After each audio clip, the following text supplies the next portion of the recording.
करती हूँ मैं आप सबका मेरे इस YouTube चैनल में। तो आज का स्किल स्टार्ट करने से पहले मैं आप लोगों से एक बात शेयर करना चाहूंगी। वो ये है कि घर बैठे बैठे इस लॉकडाउन में चार दीवारी के अंदर ये वीडियोस बनाने का मेरा फिलहाल एक मेन मोटिव है। वो ये है कि जो बच्चे क्रिकेट में अपना करियर बनाना चाहते हैं लेकिन स्कूल या कॉलेज वर्कलोड की वजह से वो एकेडमीज नहीं जा पाते हैं या एकेडमीज की फी अफोर्ड नहीं कर पाते हैं, तो मैं चाहती हूँ इस लॉकडाउन में घर बैठे बैठे मेरे इन वीडियोस के जरिए वो कम से कम बेसिक स्किल्स सीख सके। तो प्लीज मेरे इस वीडियो को ज्यादा से ज्यादा शेयर कीजिए और एंड तक देखिए, ताकि जो चीज मैं आप लोगों को बताना और सिखाना चाहती हूँ वो आप लोगों को अच्छे से समझ भी आ जाए और वो लोग आप घर बैठे बैठे सीख भी सके। तो चलिए स्टार्ट करते हैं आज का स्किल। तो फ्रेंड्स, आज मैं आप लोगों के लिए लेकर आई हूँ बैटिंग का एक बेसिक स्किल जो कि हर एक बैट्समैन के लिए अबाउट टू परफेक्ट होना बहुत ही जरूरी है। सुनने और देखने में हम इस स्किल को बहुत ही कैजुअल लेते हैं, लेकिन इस स्किल को सीख के जब हम अपनी बैटिंग में इम्प्लीमेंट करते हैं तो हमें वाकई में यकीन हो जाता है कि हाँ, सच में बैटिंग के लिए ये जो स्किल है बहुत ही इम्पोर्टेंट है। तो इस स्किल की इम्पोर्टेंस क्या है वो मैं आप लोगों को थोड़ी देर के बाद बता दूंगी। मैं बात कर रही हूँ यहाँ पे ग्रिप, स्टांस और बैकलिफ्ट की। तो चलिए मैं आप लोगों को अब बता दूंगी कि ग्रिप कैसे करते हैं, स्टांस कैसे करते हैं और एक अच्छा बैकलिफ्ट जो एक बैट्समैन के लिए होना चाहिए अच्छा, वो कैसे करते हैं। तो फ्रेंड्स, अब मैं आप लोगों को पहले बता दूंगी कि एक अच्छा ग्रिप कैसे होता है, उसके बाद हम स्टांस और बैकलिफ्ट की भी बात करेंगे। तो सबसे पहले मैं आप लोगों को बताना चाहूंगी जो राइट हैंडेड बैट्समैन है, अगर उनको एक अच्छा ग्रिप करना सीखना होगा तो वो कैसे करेंगे। सबसे पहले जो है वो अपना जो बैट है वो राइट हैंड पकड़ेंगे, face of the bat towards other side, और जो बल्ज ऑफ द बैट वो अपनी तरफ वो रखेंगे। तो अपना जो बैट है वो राइट हैंड से पकड़ना है।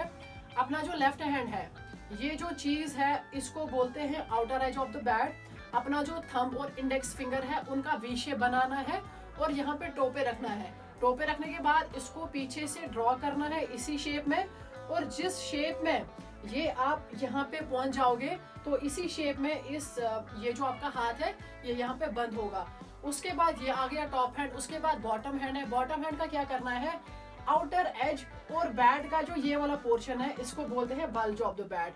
सो बल्ज ऑफ द बैट और outer edge of the bat से सेम जो बॉटम हैंड में है, थंब और इंडेक्स फिंगर का वी शेप बनाना है यहाँ पे, और उसके बाद नीचे की तरफ ड्रॉ करना है।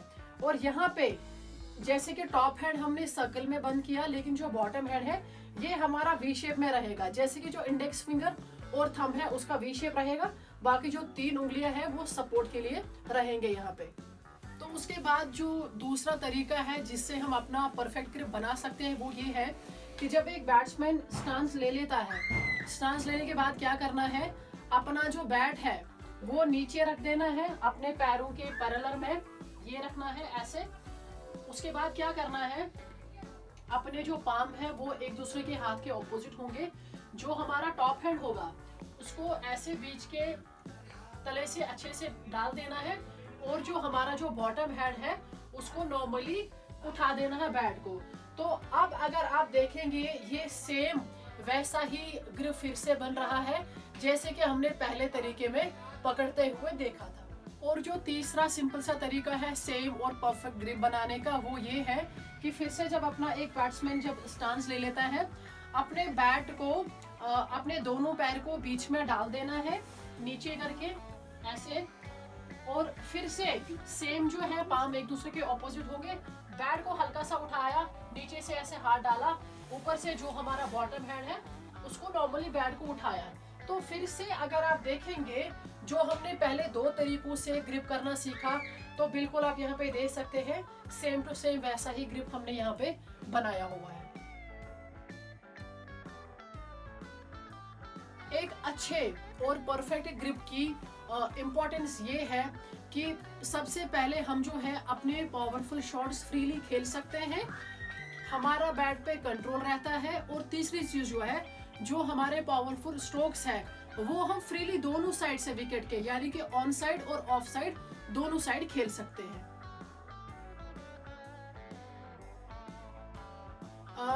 तो आते हैं यहाँ पे की पॉइंट्स पे। ग्रिप के अपने कुछ की पॉइंट्स हैं, वो ये है पहला कि जब हम ग्रिप कर लेते हैं बैट को तो हमारे हाथों के बीच में गैप नहीं होना चाहिए। पहला पॉइंट ये है। और दूसरा ये है कि जो कि हमारा जो बॉटम हैंड का जो वी शेप है, वी फॉर्म जो हम यहाँ पे बना लेते हैं, वो सर्कल में चेंज नहीं होना चाहिए। यानी कि जो आपका बॉटम हैंड है उसका जो इंडेक्स और थंब का जो फिंगर है वो वी शेप रहना चाहिए। हो गए 2। और तीसरा की पॉइंट यहाँ पे ये है कि हमें बैट को वहां पे पकड़ना है जहां पे हम एक अच्छा लेवल फॉर्म कर सकते हैं।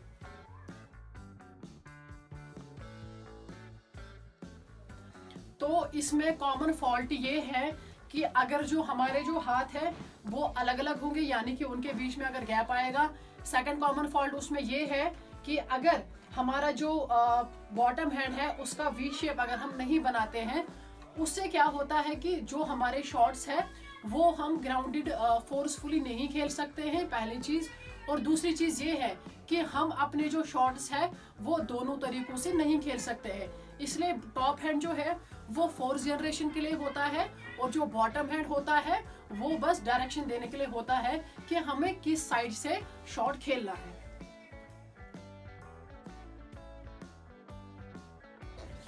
तो अब हम स्टांस की बात करेंगे।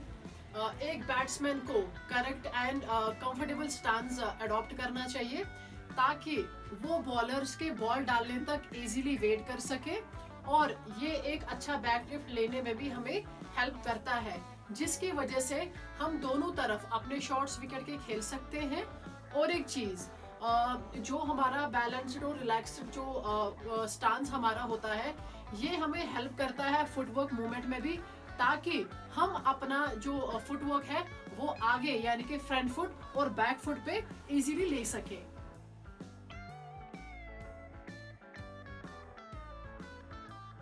कुछ पॉइंट्स हैं जिनको हमें फॉलो अप करना है एक अच्छा और कंफर्टेबल स्टांस बनाने में। सबसे पहले हम क्या करेंगे, जो हमारी बॉडी है वो साइडवेज होगी ताकि हम विकेट्स के दोनों साइड कंफर्टेबल शॉट्स खेल सकते हैं। एंड नंबर 2, जो हमारे पैर होंगे वो हमारे शोल्डर के विड्थ के अकॉर्डिंग हम खोलेंगे। जो हमारे टो होंगे तो वो एक दूसरे के पैरेलल होंगे और एक ही लाइन में होंगे। तो आप यहाँ पे मुझे देख लीजिए, जैसे कि मैंने यहाँ पे स्टांस लिया, मैंने जो अपने पैर जो मैंने खोले हैं वो मेरे अपने शोल्डर के विड्थ के अकॉर्डिंग खोले हैं। जो मेरे टोज है, देखिए अगर मैं यहाँ पे बैट डालूंगी, जो मेरे टोज है वो ऑलमोस्ट एक ही लाइन में है, और जो मेरे पैर है वो एक दूसरे के पैरेलल है। तो उसके बाद हमें क्या करना है, जो कि हमारी नीज है वो रिलैक्स्ड रहेंगी, हमारा बॉडी वेट जो है वो दोनों पैरों पे बराबर रहेगा, ताकि हमारा जो फुट मूवमेंट है वो स्मूथली हम आगे पीछे कर सके। बैक जो हमारा होगा वो बिल्कुल स्ट्रेट होगा, हमारा जो चिन है वो लीडिंग शोल्डर के पास होगा। हर एक शॉट को लीड करता है फ्रंट शोल्डर एंड हेड, तो ये दो चीजें शॉट को लीड करती है। ये दो चीजें हल्का सा नीचे रहेंगी as compare to back shoulder. और जो आईज है, आईज का बहुत इंपॉर्टेंट यहाँ पे रोल है। आईज जो है वो स्टिल रहेगी, ताकि देखिए उसका क्या फायदा है। अगर अभी मेरा स्टांस जैसे कि ये है, ठीक है, मेरी जो अभी का जो मेरा फोकस है वो ऐसे जा रहा है बॉलर की तरफ, बॉल की तरफ, लेकिन अगर एक बार मैंने अपनी बॉडी डाउन की या पीछे की, तो जो मेरा फोकस ये था, ये यहाँ से जब यहाँ से आ गया, तो उससे क्या हुआ कि मेरा जो फोकस है वो चेंज हुआ, जिसकी वजह से क्या होगा कि मैं बॉल को जज नहीं कर पाऊंगी, बॉल का जो लाइन लेंथ है वो मैं जज नहीं कर पाऊंगी, और बॉल का जो स्विंग मूवमेंट जो होता है वो भी मैं जज नहीं कर पाऊंगी। तो इसीलिए ध्यान रहे, जो हमारी आईज है वो स्टिल रहेगी जब तक आप बॉल की लाइन लेंथ को, और जब तक आप शॉट पूरा नहीं करेंगे तब तक जो आपकी आईज है वो लेवल रहेगी। जो हमारा जो बैट का टैपिंग है, सारे बैट्समैन बैट टैप करते हैं। जो हमारा बैट टैप है वो बैक फुट के अराउंड, आप यहाँ पे देख लीजिए, ये मेरा बैक फुट है, तो कोई जो बैट्समैन है वो बैक फुट के इनसाइड में टैप करता है, कोई टो के सामने करता है, और जो है टो के बैक साइड में करता है। तो अगर मैं अपनी बात करूंगी तो मैं बैक फुट के बैक साइड में ही टैप करती हूँ, और जिस टाइम पे जैसे कि हमने यहाँ पे बैट को टैप किया, बैट को टैप करने के टाइम पे भी जो हमारी आईज है वो स्टिल रहेगी। जिस टाइम पे हमने, समझ लीजिए आप, हमने ऐसे बैट टैप किया, लेकिन उस टाइम पे भी जो है हमारी आईज जो है वो लेवल रहेगी।